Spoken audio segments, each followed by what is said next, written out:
Hər vaxtınız xeyir olsun, əziz millətim. Bəzən elə olur ki, böyük bir millət, hamını nəzərdə tutmuram, böyük bir əksəriyyəti doğru danışmır. Amma bir nəfər görürsən, doğru danışır.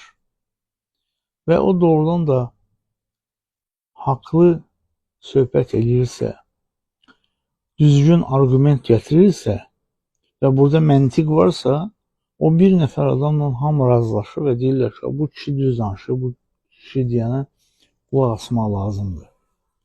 Bax, siz deyirsiniz Novruz bayramı. Mən isə deyirəm bahar bayramı. Mən tək vaxt deyirəm bahar bayramı. Hər yerdə də çıxışlarımda, konsertlərimdə, toylarda deyirəm ki, bahar bayramı. Amma siz böyük əksəriyyətiniz deyirsiniz ki, Novruz bayramı. Deyirsiniz 10 milyard ildir, 100 milyard ildir, bilmirəm. Bahar gəlir. Baharın qarşısını almaq mümkün deyil.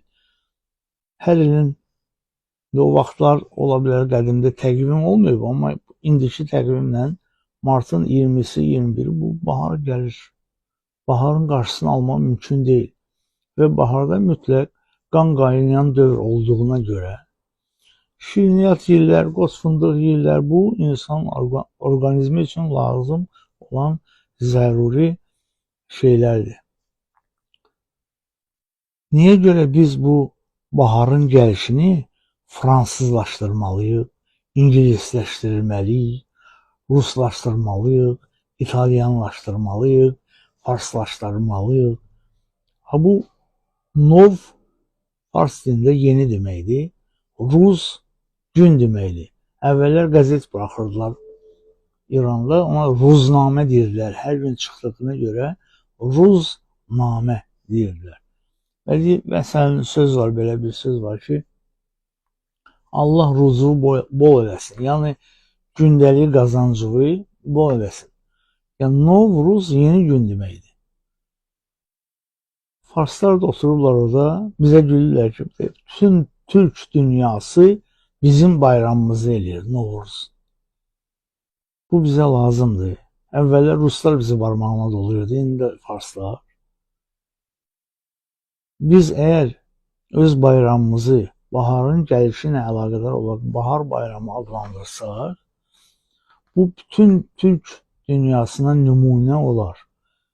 Bütün Türk dünyasının dövlətləri artıq baharın bayramını, baharın gəlişini bahar bayramı kimi qeyd edir. Və biz bütün Türk dünyasına nümunə ola bilərik. Bunu mən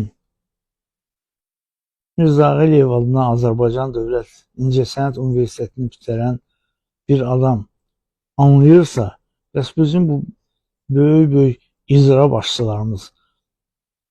başçılarımızın birinci, ikinci, üçüncü müavinləri, yəni bunu bilmirlər, anlaya bilmirlər. Özünüz bilərsiniz, məndən demək. Amma vaxt olacaq, deyəcəksiniz ki, rəhmətli o ki, düz deyirdi, elə bahar bayramı olmalıdır. Gündəlik hadisələrdən xəbərdar olmaq üçün bizi izləyin. Söz altında yox, göz altıda qalın.